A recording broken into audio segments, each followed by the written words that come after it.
This soap is made in very much the same way as the so-called disaster recovery soap that I made a video of. I'll put a link to that one down below. But in essence, it's a drop swirl that is swiped crosswise and then lengthwise, and then finished by spiraling. So it's quite a complicated swirl. It makes a lot of very finely divided lines of color, which is a look that I like in a soap. For this soap, I'm going to use discontinued color from Brambleberry called 1982 Blue Mica, and then yellow vibrance from Nurture Soap, green vibrance from Nurture Soap, Maya Gold from Nurture Soap. To get a teal bluish green, I'm going to use hydrated chrome green oxide from Brambleberry, and then what I'm calling white, it's actually called Sparkle Violet here, also from Brambleberry and also discontinued, but in a cold process soap it looks nearly white with just a hint of purple to it. And for fragrance, I'm using Brambleberry's Crisp Apple Rose fragrance oil. I've never used that before. They claim that it behaves well in cold process soap, so we'll see what happens. Here is my recipe as calculated on soapcalc.org. I'm using coconut oil, lard, olive oil, tallow, high oleic sunflower oil, and a little bit of castor oil. So that should make a reasonably slow-moving, pretty high-quality soap. I am using sodium lactate in the batter to make it easier to get out of the mold and also to be a bit harder. I'm using a paper-lined mold this time, so mold removal shouldn't be a big problem. Still, it should make a nice smooth surface to it. I have my batters already mixed up in the colors. It's exactly the same as I've done in other videos, so no need to show that again here. I did change the green a little from what I said earlier. I've added a 1/4 teaspoon of black mica to it because I wanted it a bit darker than the green vibrance alone does. So I'm going to do these in blue, yellow, green, gold, teal, white order. And as you can see, I'm using a wooden mold with a paper liner, and rather than using tape, which sometimes doesn't stick, I'm using binder clips this time. I'm going to see how I like that. I'm already thinking the handles sticking up may get in my way, so we'll see what happens here.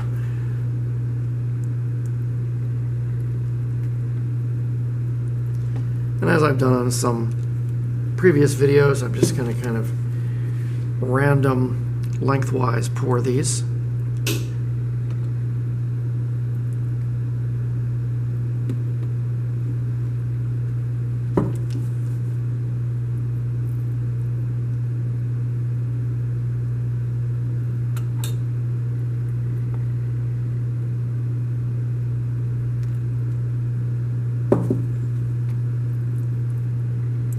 Batter is emulsified, but not at trace. It's really thin still.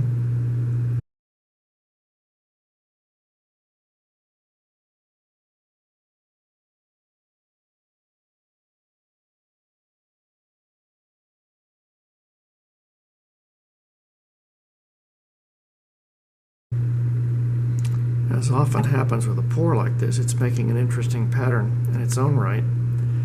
I'm always tempted when that happens not to actually swirl it, but I am going to swirl this one.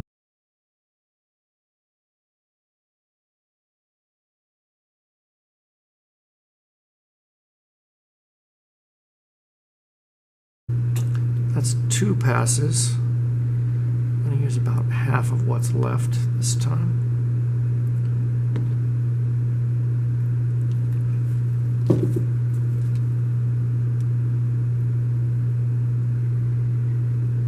And as usual, I'm making a mess.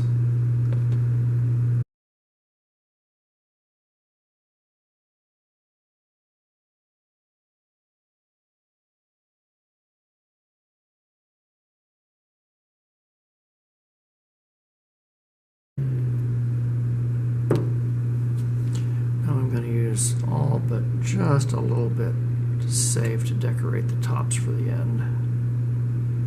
I'm a little concerned that this batter may touch the bottoms of my binder clips. I did reduce the recipe for this mold. Normally I would use 68 or 69 ounces of oils, and this is a 65 ounce recipe, but still the mold seems to be getting pretty full.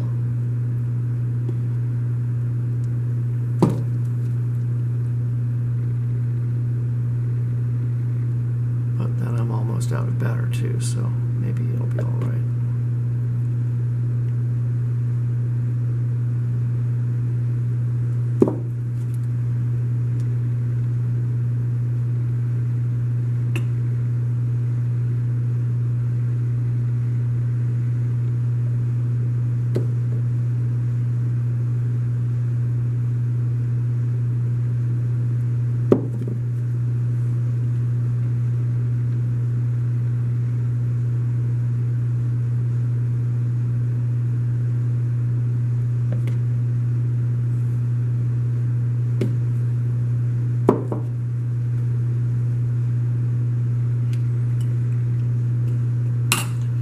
Stay if I take the clips off. I'll live dangerously here. Just hope the weight of the soap will hold that out. I think that may work. Now, this is my last pass, so I'm going to be decorative with it.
Pour these at a different angle, so I'll keep some of each color on top.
I took the binder clips off, the mold is getting to be pretty full.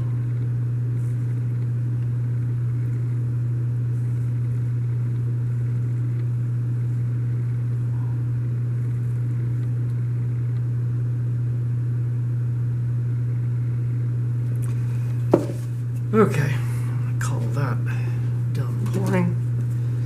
Now, using the narrow end of a chopstick, I'm going to do a Taiwan type swirl on this.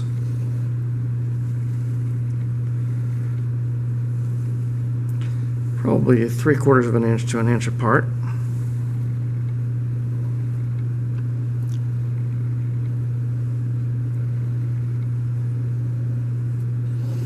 And I'll go lengthways, the same thing.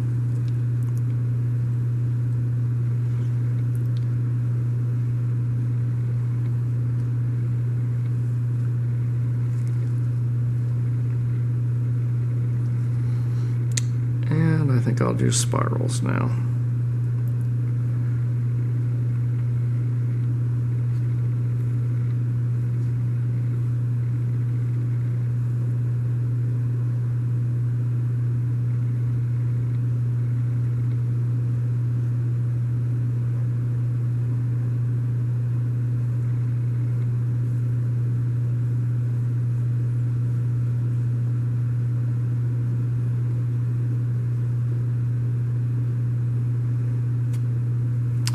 And just a little bit of touch up on those areas that have too much of one color.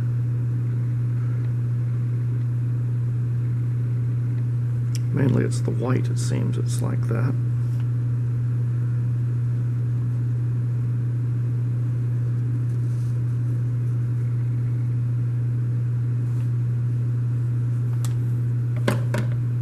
And I think that's done.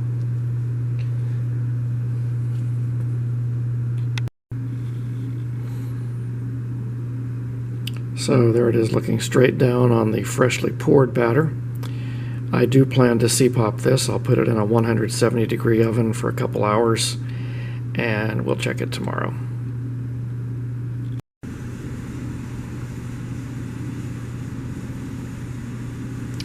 These soaps are about 20 hours old. These are the top sides. I did, even though I sprayed them with alcohol, they got a little bit of soda ash on the top, so I have shaved that off at this point.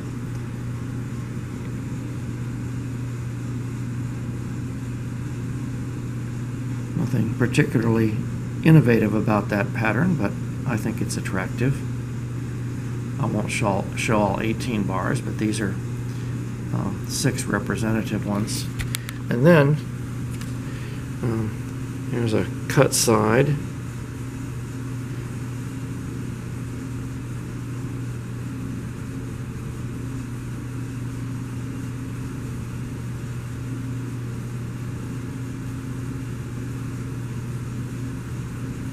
And the bottom of the bar where it was against the mold.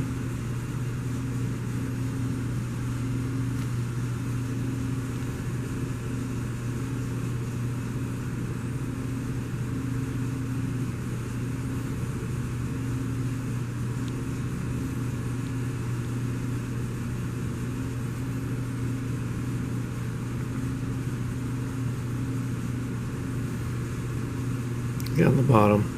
So the sides and bottoms are all similar, so I won't show too many of those. I'll just do one more here.